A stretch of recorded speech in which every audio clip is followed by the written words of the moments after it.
Las guerras no declaradas son algo común. Trágicamente, nuestro gobierno se involucra en guerras preventivas, también conocidas como agresión, sin quejas del pueblo estadounidense. Lamentablemente, nos hemos acostumbrado a vivir con el uso ilegítimo de la fuerza por parte del gobierno. Para desarrollar una sociedad verdaderamente libre, el tema de iniciar la fuerza debe entenderse y rechazarse. ¿Qué pasaría si a veces, para amar a tu país, tuviera que alterar o abolir el gobierno Watson? ¿Qué pasaría si Jefferson tuviera razón? ¿Qué pasaría si el mejor gobierno es el que menos gobierna? ¿Qué pasaría si fuera peligroso tener razón cuando el gobierno se equivoca? ¿Qué pasaría si fuera mejor morir luchando por la libertad que vivir como esclavo? ¿Qué pasaría si la hora de mayor peligro para la libertad fuera ahora?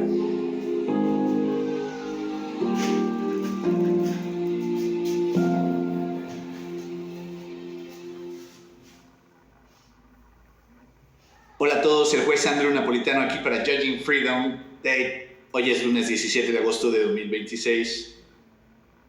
El profesor Jeffrey Sachs, después de un largo día, nos acompaña ahora. Profesor Sachs, muchas gracias por su tiempo, como siempre. Es profunda y sinceramente apreciado. Antes de llegar el presidente ruso Putin y la OTAN, y antes de llegar a su última declaración pública, una fascinante sobre el Dr. Fauci, un par de preguntas rápidas, si me permite. Más temprano hoy, Jared Kushner y Benjamin Netanyahu pasaron tiempo juntos en Tel Aviv. ¿De qué cree que estaban hablando? Bueno, lo único que escuchamos fue una declaración, no sé si es cierta, de que ellos acordaron continuar con los ataques israelíes en Gaza. De nuevo, esto fue solo un informe de su reunión. Solo Dios sabe. Kushner obviamente no es alguien que deba estar involucrado de ninguna manera en la resolución de los problemas en Palestina e Israel, o en el Medio Oriente, o en Ucrania, o en cualquier otro lugar. Esto es simplemente caótico. Que él esté involucrado en estas discusiones en absoluto. Estamos en la hora de amateurismo más profunda en la historia de nuestro país. El pueblo estadounidense lo sabe y las consecuencias son graves y evidentes debido al amateurismo que tenemos. Aquí hay un ejemplo del gobierno de Netanyahu, Ben Gvir, a quien usted y yo hemos criticado en el pasado.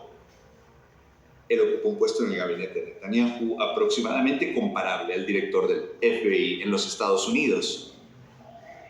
Esto es lo que dijo durante el fin de semana. Corte de chance número 8. Pues eso no es un secreto. No estoy de acuerdo con el ministro. Creo que necesitamos llevar a cabo asesinatos selectivos en Gaza cada noche, eliminar a 30 o 40, no solo aquellos que representan una amenaza inmediata para... Y hay personas allí que no deberían estar vivas, no deberían estar viviendo. No son personas. ¿Qué clase de banda criminal disfrazada de gobierno puede salirse con la suya? Bueno, este es un genocidio que ha estado ocurriendo desde 2023. No es un genocidio oculto. La intención de asesinatos masivos, llamar animales a los seres humanos, decir que no hay personas inocentes en Gaza, declarar que Gaza no debería existir en absoluto, que debería ser borrada del mapa. Estas son las declaraciones constantes del gobierno de Israel. El pueblo estadounidense siente repulsa por esto. Por supuesto, Trump sigue respaldando todo esto, pero lo que vemos en elección primaria, tras elección primaria en las últimas semanas, es que los candidatos que apoyan a Israel en lo que está haciendo están siendo derrotados porque el pueblo estadounidense no es asesino. No son fascistas, no son gente desesperada. No buscan borrar a otros del mapa. Quizá nuestro gobierno lo sea en parte, pero no el pueblo estadounidense. Así que lo que escuchamos de Ben Gvir, de Netanyahu mismo, de Smotrich u otros es totalmente repulsivo. totalmente ilegal. El gobierno israelí ha convertido a Israel en una nación completamente paria y solo tiene un respaldo en el mundo, y ese es el gobierno de los Estados Unidos, no el pueblo estadounidense, sino el gobierno de los Estados Unidos.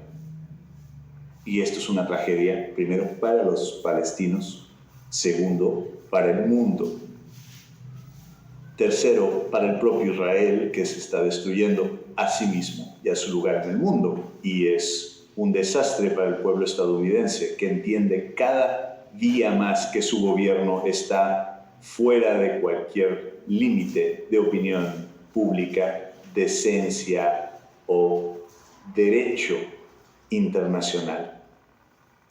El gobierno de los EU opera sin el mandato del pueblo estadounidense.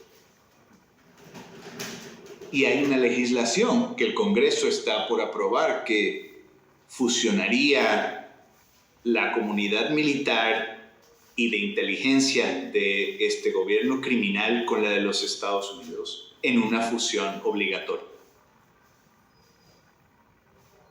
Es increíblemente impactante todo lo que uno puede decir una y otra vez es que el gobierno de los Estados Unidos es en realidad el complejo militar industrial digital, es el complejo de Wall Street, Silicon Valley, las grandes petroleras y los políticos a los que financian. Este es un grupo de intereses estrechos y adinerados que son pro guerra, pro destrucción, pro asesinato masivo y están en contra de los intereses del pueblo estadounidense, que está completamente disgustado por todo esto, pero también sabe que ellos asumen los costos de todo esto. Y creo que vale la pena señalar que en la encuesta de Reuters que se publicó hoy, el índice de aprobación de Trump es del 33%. Su índice de desaprobación es del 64%. De hecho, el índice de desaprobación es el doble que el de aprobación. Este hombre no representa al pueblo estadounidense, que es gente decente. Él no representa los intereses del pueblo estadounidense. Está destruyendo la economía para la gran mayoría de los estadounidenses.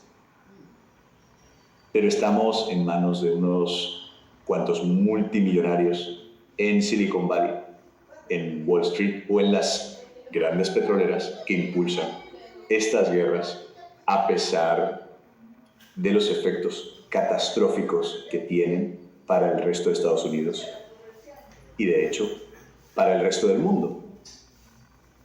Israel ha perdido todo el apoyo en los Estados Unidos. La guerra en Irán es profundamente rechazada por el pueblo estadounidense. Nada de esto importa ahora mismo porque nuestro gobierno gobierna por decreto o nuestro presidente gobierna por decreto. Y esta es nuestra cruda realidad. Quizás las elecciones de noviembre deberían cambiar las cosas.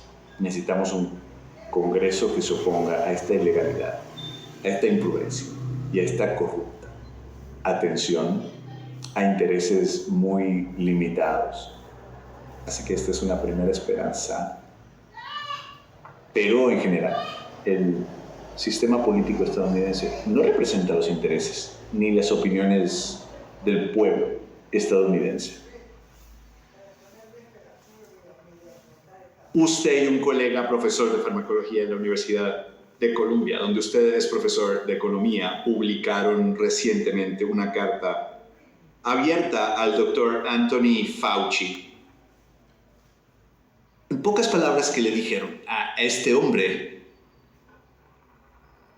Bueno, relatamos cómo en privado ha escuchado durante 6 años que este virus bien pudo haber salido de un laboratorio basado en investigaciones que Fauci y el gobierno de financiaron y que en esas circunstancias, cuando más de 1 millón de estadounidenses murieron por COVID y más de 7 millones, según el conteo muy conservador, y quizás hasta 20 millones, según lo que son estimaciones respetables de las muertes. En esas circunstancias, la responsabilidad de Fauci como científico y como ser humano no es guardar silencio, sino decir cómo llegamos al fondo de lo que realmente sucedió. Y señalamos que hay una información voluminosa que se ha mantenido en secreto hasta ahora, que podría arrojar una luz decisiva sobre si este virus fue, de hecho, creado en la Universidad de Carolina del Norte, lo cual es una posibilidad muy real, porque ese fue el lugar que estaba en cooperación con el Instituto de Virología de Wuhan. Ese es el lugar que propuso una investigación extraordinariamente peligrosa y podemos averiguar si esa investigación se llevó a cabo realmente. Hay un artículo hoy en el New York Times de la DRA, Alina Chan, quien es también una experta en estos asuntos. Ella tiene un gráfico que muestra que la comunidad de inteligencia estadounidense piensa que este virus salió de un laboratorio.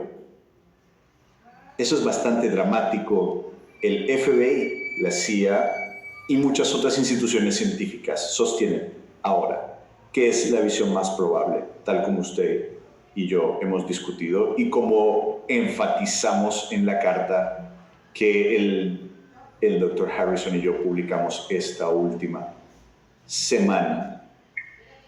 Hubo una propuesta presentada al gobierno de los Estados Unidos, específicamente al Departamento de Defensa, para manipular peligrosamente virus del tipo que causó el COVID, precisamente de la forma observada en el virus real que provocó la epidemia, lo que se llama SARS-CoV-2. El SARS-CoV-2 tiene una firma genética llamada sitio de corte de furina que nunca se ha observado en ningún otro beta coronavirus de esta categoría. Y, sin embargo, apareció unos meses o un año después de una propuesta específica para introducirla en dicho virus. Y hay razones para creer que ese trabajo bien pudo haberse realizado en los Estados Unidos. El virus fue creado y luego enviado para pruebas en una colonia de murciélagos mantenida en Wuhan, China, y liberado accidentalmente en esa colonia. El punto que he estado señalando durante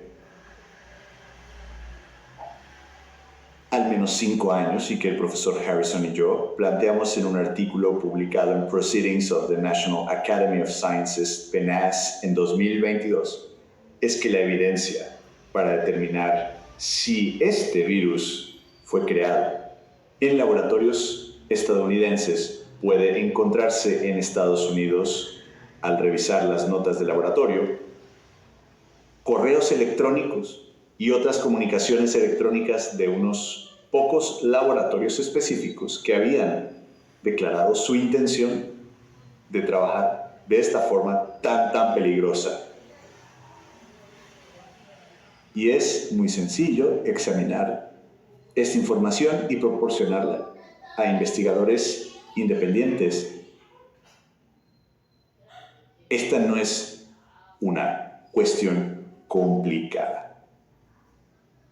Es evidencia que ha sido ocultada a la vista, que ha sido deliberadamente mantenida fuera de la vista. Echemos un vistazo. Quizás no haya nada que ver ahí, pero no se puede saber a menos que se mire. Y ese es el punto que señalamos. Y lo que Fauci debe haber hecho, lo que debió haber hecho durante años, lo que debió haber hecho desde el 1 de febrero de 2020, es decir, tenemos que llegar al fondo de esto. Surgió esto accidentalmente de investigaciones que apoyamos, investigaciones peligrosas, a las que se opuso gran parte de la comunidad científica en los Estados Unidos. Y todo lo que nos han dicho es, no, eso no se hizo. Bueno, Veamos. Revisemos los cuadernos de laboratorio. Entendamos lo que realmente sucedió. No es tan difícil. ¿Y por qué nuestra comunidad de inteligencia cree ahora que esta es la explicación más probable que salió de un laboratorio? ¿Laboratorio de quién? ¿Cómo? Bueno, de nuevo, esto no es solo un misterio que no pueda ser examinado. Es bastante sencillo examinar todas las actividades y los procedimientos de laboratorio de los pocos laboratorios específicos involucrados en este tema y que fueron los proponentes de un programa de investigación que describía, al menos potencialmente, cómo pudo haber surgido ese virus exacto. Así que no es difícil hacer esto. Después de 6 años de decir esto, por cierto, uno se pregunta, ¿por qué no están investigando? ¿Por qué han ocultado todo esto de la vista? ¿Por qué Fauci se acoge a la quinta enmienda? Es completamente extraño a estas alturas que tengamos total claridad. Abran los libros y miren lo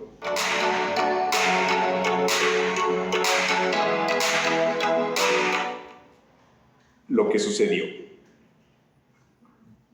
Cambiando de tema, una declaración hecha durante el fin de semana por Sergei Lavrov, el ministro de Asuntos Exteriores, a quien usted conoce, el ministro de Asuntos Exteriores de Rusia, recordando a Occidente que Rusia ve la entrada de la OTAN en Ucrania como parte de los esfuerzos continuos de Occidente para desmantelar a Rusia, remontándose a Napoleón y Hitler y ahora a los banderistas en Ucrania.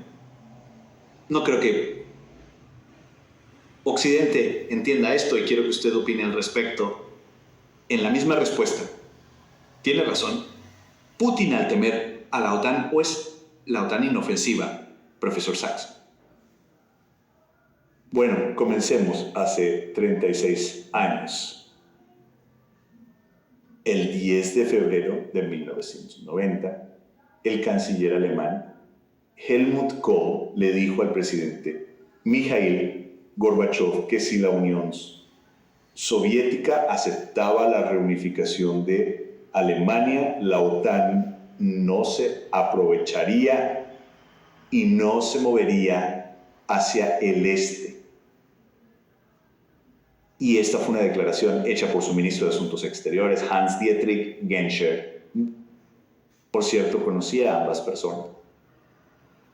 Y fue una declaración hecha el 7, cuenta por James Baker III, a quien también conocía.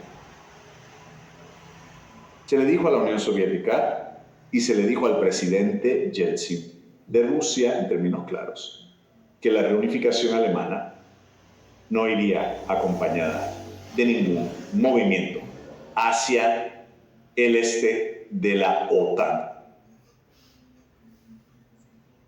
Este es el punto de partida, porque la Unión Soviética y Rusia consideran a la OTAN como una amenaza, y con razón, porque los llamados estrategas líderes de Estados Unidos han dicho repetidamente que nuestro objetivo es debilitar o desmantelar a Rusia. Y esto fue expuesto en muchos lugares, incluido un libro que considero uno de los más importantes de 1997, escrito por Zbigniew Brzezinski, llamado El Gran Tablero Mundial, y el propósito del libro era explicar cómo Estados Unidos puede mantener su llamada primacía en Eurasia, en el supercontinente de Europa y Asia. Y la respuesta que dio Brzezinski fue que Estados Unidos y Europa deberían mover el aparato militar y político hacia el este y esencialmente rodear a Rusia, y que Ucrania era la clave. Necesitamos tomar Ucrania, dijo Brzezinski. Al hacerlo, conviertes a Rusia en una potencia de segunda o tercera categoría. Y en 1997, Brzezinski también dijo que el objetivo y la posibilidad era que Rusia se dividiera en 3 estados débilmente confederados. Uno en Europa, uno en Siberia y otro en el lejano oriente. En otras palabras, el objetivo era esencialmente desmantelar a Rusia. En 2019, la corporación RAND publicó un estudio llamado Extender a Rusia. El objetivo, como explicó la corporación RAND bajo un contrato financiado por el gobierno, era cómo debilitar a Rusia. Así que, si a Rusia le preocupan los sistemas de misiles estadounidenses en su frontera, a Rusia le preocupa que la CIA esté por toda Ucrania con la intención de desestabilizar o debilitar a Rusia. A Rusia le preocupa, con razón, que Estados Unidos intente instigar guerras en su frontera. Escuché en semanas recientes, no entraré en detalles aquí, de un jefe de Estado como en 2022, cuando Rusia lanzó la operación militar especial, la invasión del Donbass, Estados Unidos le dijo a este otro país, deberían iniciar una guerra ahora, en este momento, porque tienen reclamos territoriales con Rusia. Y Estados Unidos intentó convencer a este otro país de entrar en guerra. Esta es una maniobra de Estados Unidos. Se entiende perfectamente en Rusia porque no se ha ocultado.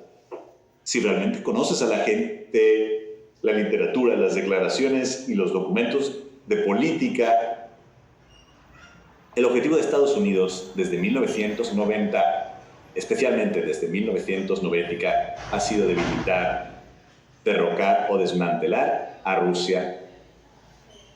Y la expansión de la OTAN hacia el este se explicó muy claramente en los años 90 como algo a lo que Rusia no podría resistirse, pero que podría convertirla en una potencia de segunda, tercera o cuarta categoría. Ahora, muchos estadounidenses podrían decir, bueno, eso está bien, excepto que no está bien. Cuando, primero, uno ha dicho que la reunificación alemana se basaba precisamente en no hacer eso. Y segundo, no está bien si estás entrando a sabiendas en una guerra prolongada en la que Ucrania se convierte en la gran víctima. Estamos usando a Ucrania para luchar contra Rusia, destruyendo a Ucrania para luchar contra Rusia. Y esto ha estado ocurriendo durante más de 35 años de estrategia estadounidense. Y se lo he dicho repetidamente a los propios ucranianos. Están siendo utilizados, abusados y destruidos. Brzezinski, por cierto, a quien también conocí personalmente y que me caía bastante bien como individuo, aunque encontré su libro de 1997 absolutamente impactante. Pero él realmente introduce un término en su libro de 1997, pivote geopolítico. Un pivote geopolítico, explica, es un lugar que no le importa a Estados Unidos, excepto porque puede ser usado contra un adversario estadounidense. Ucrania la etiqueta como un pivote geográfico. En otras palabras, usar a Ucrania como palanca para debilitar a Rusia. Los ucranianos mueren y no es nuestro asunto, no es nuestra política. Ese es el punto. Esto se entiende muy bien en Rusia, porque no es un secreto. Solo tienes que mirar. Nuestros periódicos no lo entienden. El New York Times es como chuparse el dedo. No quiere mirar nada que vaya más allá de las declaraciones superficiales. Pero todo esto es claramente claro, comprensible, explícito y lleva más de 35 años en funcionamiento. Y hasta el día de hoy sigue operando porque Estados Unidos todavía apoya a Ucrania para que se destruya en esta guerra contra Rusia con la intención estadounidense de debilitar o dañar a Rusia. Todo esto ha tenido un efecto boomerang. Ha sido totalmente destructivo para Ucrania. Ha debilitado a Estados Unidos. Nos ha costado billones de dólares en todas estas guerras. Todo el enfoque que Brzezinski describió hace 29 años en su libro sobre buscar la primacía en Eurasia nos está desangrando ahora mismo con la montaña de deuda que tú y yo hemos discutido muchas veces. Pero la intención es absolutamente clara, explícita y lleva más de 35 años existiendo. ¿Existe algún líder importante en Occidente que entienda y comprenda lo que acabas de decirnos? Es una muy buena pregunta, porque conozco personalmente a líderes que me lo dijeron explícitamente cuando eran ministros de Exteriores, por ejemplo, pero cuando se convierten en líderes de su país, hacen todo lo contrario. Existe en Europa una especie de mentalidad de Estado vasallo. Me resulta impactante. Líderes sabían esto antes que Angela Merkel, quien era la canciller alemana en 2008, cuando Estados Unidos presionó a la OTAN para expandirse hacia Ucrania y Georgia, y sabían que esto equivalía a conducir a una guerra con Rusia. Pero ella fue demasiado débil para resistirse. Ella se retiró. Escribió en sus memorias, sí, ya sabes, cualquier explicación que demos, desde el punto de vista de Putin esto es una declaración de guerra. Ella lo sabía. Otros líderes europeos lo han sabido, me lo han dicho, pero ninguno lo ha articulado. Hubo líderes que articularon esto. Robert Fico de Eslovaquia, quien es primer ministro, hoy en día lo dice repetidamente. Víctor Orbán, quien ha sido primer ministro de Hungría por mucho tiempo, dijo esto explícitamente. Hablé con muchos líderes este verano, cuando hice mi viaje por tierra desde Roma a China, y me reuní con líderes a lo largo del camino. Ellos lo saben. Pero ¿sabes qué? No quieren los berrinches de Donald Trump. No quieren que les impongan aranceles repentinamente. No quieren que les impongan sanciones repentinamente. Si te opones a Estados Unidos ahora mismo, tenemos a tales matones en el poder. Esta gente son unos matones. Ellos inician procesos legales contra las familias del líder de España, por ejemplo, cuando se opuso a la guerra en Irán. Entonces la gente sí quiere mantener un perfil bajo. Cierto. Profesor Sachs, muchas gracias. Hemos hablado de todo, desde Tel Aviv hasta Anthony Fauci, y una breve pero brillante historia de cómo surgió la guerra de Ucrania. Solo diría, por cierto, para concluir, que el pueblo estadounidense está disgustado. Saben que nuestro gobierno no se está comportando de manera racional, sensata o segura para los intereses económicos del pueblo estadounidense, mucho menos para el mundo. Lo saben. Eso es lo que la abrumadora evidencia de cada una de estas encuestas de opinión está demostrando, incluida la encuesta de Reuters de hoy. Gini, gracias. Buen viaje para ti. Esperamos verte la próxima semana. Uno de estos días te veré en Nueva York. Maravilla. Lo espero con ansias. Mira, mis mejores deseos. Gracias. Mañana, martes, les espero un día completo e interesante. A las 8 de la mañana, el embajador Chas Freeman. A las 9 de la mañana, el profesor John Mearsheimer. A las 10 de la mañana, Eli Clifton e Ian Lustig, autores del nuevo y popular libro Israel's Lobby. A las 2 de la tarde, Matt Hope. A las 3 de la tarde, la coronel Karen Kwiatkowski, Solo lo político para Judging Freedom.